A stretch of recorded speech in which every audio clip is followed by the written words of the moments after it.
Well, this is it. It's happening pretty much the way I said it would when we first got wind of this whole debacle that's happening with fast food restaurants in California. I said back in the first video that business owners that own these fast food restaurants are gonna find ways to defeat this measure of paying fast food workers $20 an hour, and sure enough they are. Okay, we already heard a few months ago, whenever this was first announced, that Pizza Hut in Southern California was going to be laying off a lot of different people. The drivers is what they're focusing on for the Pizza Hut stores. Just Pizza Hut alone is set to lose about 1,300 delivery drivers over this. However, many other fast food restaurants are letting people go and are finding ways to automate their processes to get around paying this $20 an hour minimum wage. And the reason why this is important is because this might sound like a California problem right now, but they're looking at ways to increase the minimum wage throughout the entire country as well. They always are, and there's always going to be proponents of it and saying this is a good thing. And I'm not against people making more money, especially people that work hard jobs like fast food. Let me put that out there. But when business owners find a way to circumvent it, which they always will, it's kind of the same thing as rent control in my mind, because what you're doing is you're kind of forcing a price, right? With rent control, you're forcing the price to be artificially low. With the wages like this, they're kind of forcing the wages to be artificially higher than they would be compared to what the market will normally bear. And so, just like with rent control, what do landlords do that have rent control tenants? They basically let the place go into dilapidation until the tenants move out, and then once they move out and rent it to somebody else, it's no longer rent controlled, or it's rent controlled at a much higher number, allowing the landlord to collect more, therefore circumventing the system. Now, they talked to one business owner. He owns two Vitality Bowl restaurants in Northern California, and now instead of using 4 people to run his stores, he only has 2 employees, okay? Which means it takes longer to make customers acai bowls and other orders, and he's also raising prices by 10% to help cover the increased labor costs. And he also says, I'm definitely not going to hire anyone else. So that means the door is closed for anybody else who wants or needs a job here. And it also means worse service for the customers, waiting longer to get their food prepared, and the restaurant being short-handed, simultaneously paying a higher price. So that's not going to really be a good outlook for the future of this business, because customer service is everything with restaurants, guys. Let me tell you, when I go to a restaurant, I don't care how fancy it is, I don't care how expensive the food is, what the presentation's like. If the service sucks, to me, that restaurant sucks. And part of good service is the server being attentive, or if it's a fast food place like this, getting your food in a reasonable amount of time. Like, you're going to a fast food place because you want the food fast. If you wanted to sit at a sit-down restaurant and wait for 15 or 20 minutes, then you could do that. And then there would be no need to go to a fast food restaurant. This house, they're asking a whopping $3.3 million, and they purchased it back in 2005 for barely over $1 million. So now they're looking at getting triple, but at least they paid their dues. They put a lot of work into this house over the years, and they actually tried selling it back in 2021. It was under contract, and something happened, the deal fell apart, and now they're asking far more than they were, because back then they were only asking 2.4. Now they're asking an additional $1 million, and the property tax bill here is $28,000 a year. And the other big problem with this increase in minimum wage over there is California's state minimum wage is $16 an hour. But essentially, by having fast food restaurants now be $20 an hour, it kind of puts that wage pressure on all the other businesses, even if it's not fast food, to pay more.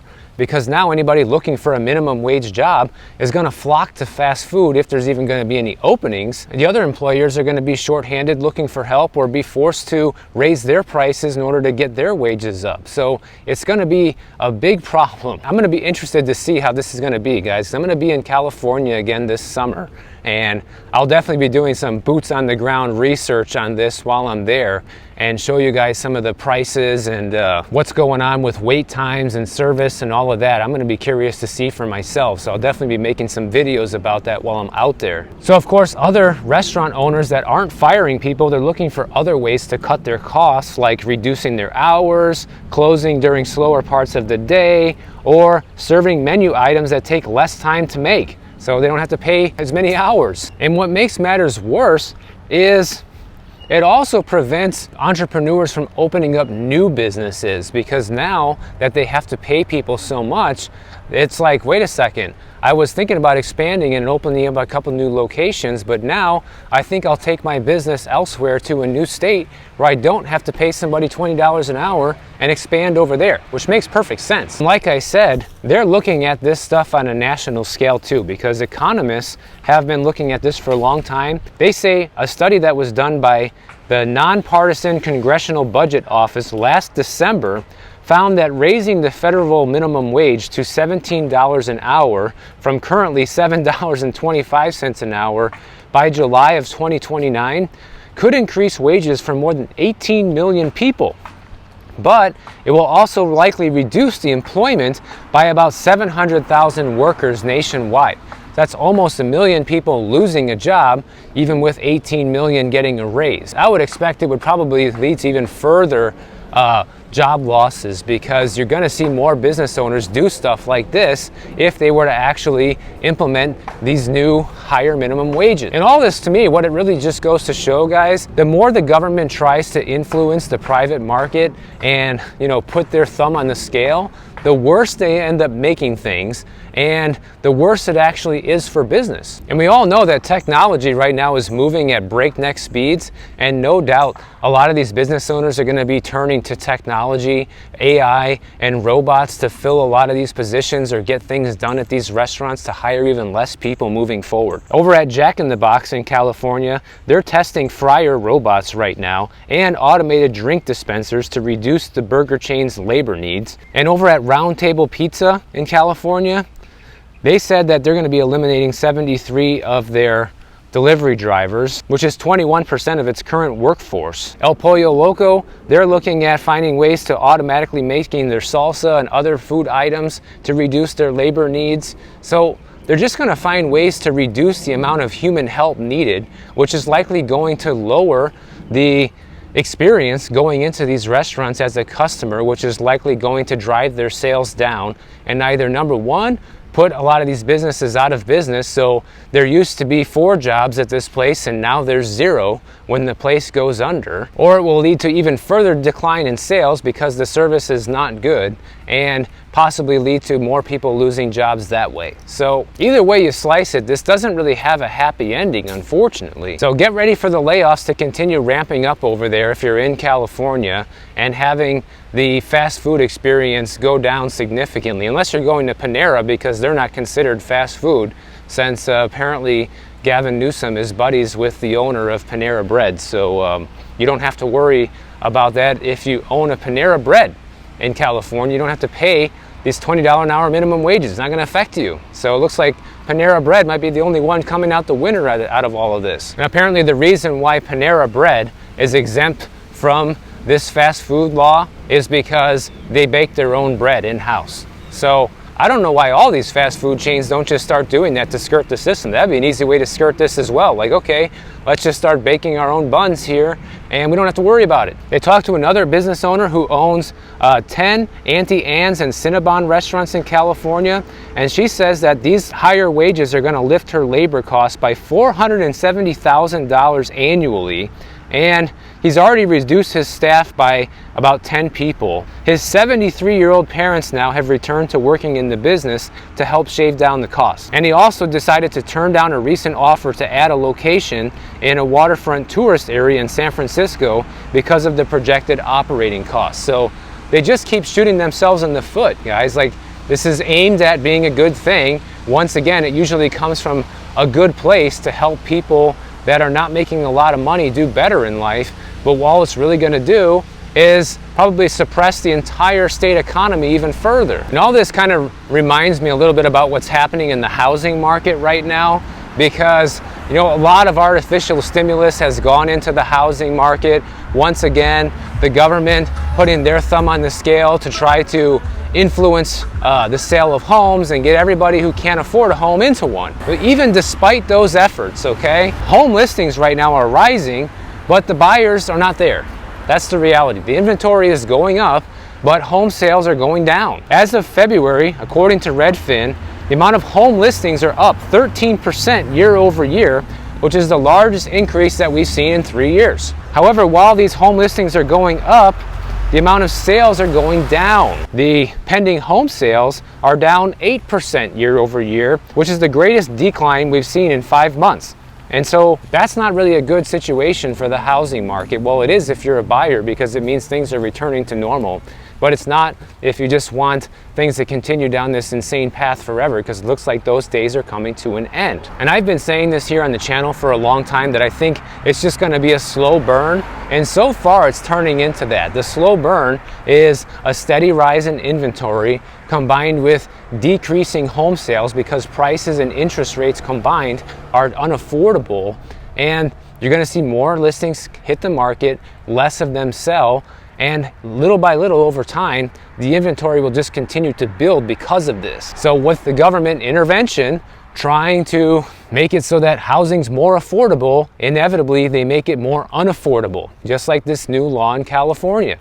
They want to make fast food workers make a living wage, but at the same time, they're not even going to be able to afford the food at their own restaurant. Or no, because everything else is going to go up in price, guys. And a lot of people ask me, oh, what's the answer to this, Michael? What's the answer? Like, I don't know, okay? I am not a genius, guys. I am here reporting this to you because it's reality and it's happening in real time.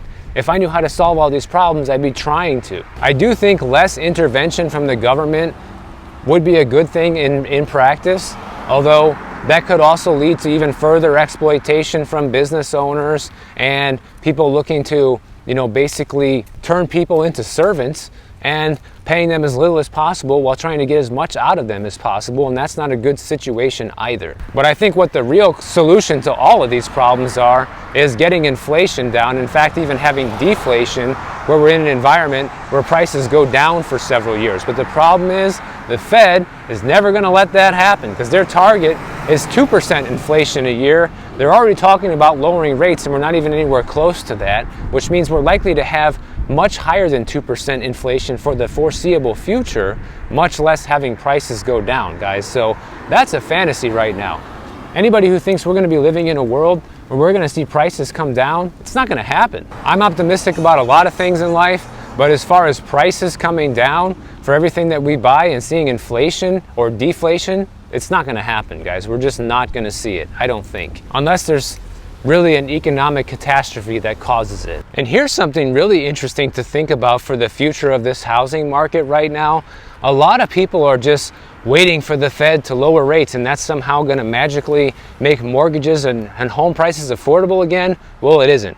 Because even if they stick with their plan of 3 rate cuts this year, it's only going to be 75 basis points, guys, which is not going to be a meaningful reduction in mortgage rates. At best, you'd be looking at going from 7% down to 6.25, maybe 6.5, okay? 6 if you're lucky and you have great credit or something like that. But home sales in general are just down across the board right now.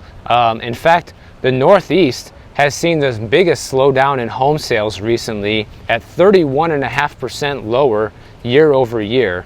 Midwest barely was a blip, only 2.4% lower year over year. But here's the big problem with inflation not going down right now. It's leading to the Fed keeping the interest rates higher for longer. But even if they stick with their plan and they lower rates 3 times this year, because inflation is still going to be running too hot, and mortgage rates may not come down. This is something that a lot of people need to understand from this, because the Treasury yields move in accordance with what investors expect to get in a return on investment due to inflation and what's going on in our economy, okay? So even if the Fed lowers rates, the Treasury market might say, no, we need to get a better return than this because inflation's still too high. And even if the Fed lowers rates, we might not see mortgage rates come down. That's a reality we all need to start thinking about right now. So even if the Fed continues with their interest rate reduction plan this year, which is highly unlikely at this point due to where inflation is, but even if they do, you might not see lower rates for lending on anything, guys, and that includes, you might not see lower credit card rates, you might not see lower auto loan rates, you might not see lower mortgages either. And then meanwhile, you see all these stories right now like, oh, Case-Shiller home price index as of January just hit a new all-time high, 6% up year over year, guys, and they put out these stories to scare people. You know, they're trying to scare people into FOMOing back into the housing market even at these rates and prices, and just get yourself into a house before you can't afford one, guys. Well, how are the houses going to continue selling if nobody can afford one? That's what I want to know. Well, they're not. That's why we're seeing inventory picking up and at the same time home sales going down. It's that simple. So I would expect to see more of that in the coming future. Here's something interesting I saw from Fairway Mortgage. I haven't been getting too many of these crazy emails from them recently, but here's their latest tip of the week, okay? And it's about the buyer's agent's commissions. Now, while this is not official yet, and buyers don't have to pay for their real estate agent's commissions until July of 2024, they're already looking for solutions to this on the mortgage side of things. And one of the questions they keep getting asked is, can the seller credit be used toward a buyer agent commission if the commission is being paid by the buyer? And the answer is yes. This means that when you are negotiating a contract and want to charge a buyer's agent commission, you and your buyer have every right to ask for a seller credit on that transaction. You do not need to specify what the credit is for. We typically see realtors put seller will credit either a certain amount of dollar or percentage of the sales price towards buyer's closing costs, prepaid items, and escrows at closing. It doesn't need to say towards buyer's agent commission, toward 2-1 buy down, toward a home warranty, or anything at all. In fact, they say the less specific is better. And they say, here's our current position on the topic.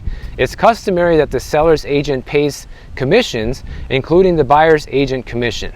However, if the seller's not paying the buyer's agent commission in this case, then it is a charge to the buyer, but typically there are excess seller concessions that can be used to cover this commission, of course, up to the IPC limits, because there are legal limits on how much seller contributions can go towards any given part of the transaction. So here's the crazy thing, guys. I don't know how they're getting away with this or why they think this is not gonna cause a huge red flag at closing, because when you go to close a real estate deal, no matter where you are in the country, one of the final documents you're going to sign is the final ALTA statement. It used to be called the HUD, now it's called the ALTA.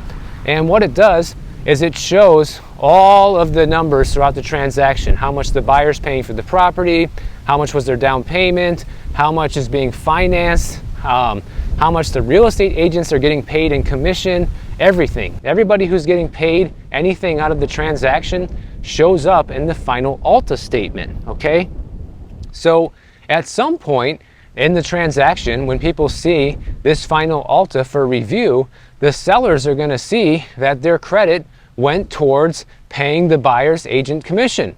And there's a chance that they may not close on the deal. They might blow it all off at the last minute because they don't want to pay the buyer's agent's commission if they find out that's where the money's going towards. But people at Fairway Mortgage are basically telling you to trick the sellers into paying this through a buyer's concession. Now, I don't know if most home sellers are that stupid. I would imagine the answer is no. And I guarantee you're going to see a lot more of this trickery happen once these new laws go into effect. So everybody's so upset with the way that it was, but imagine the amount of lies and deceit that might come out of this. You want more transparency? This actually might cause less transparency because nobody wants to say what the concessions are for. And you can almost guarantee if you're a home seller getting asked for concessions, it's going to go towards paying the other realtor. So you're already paying them no matter what.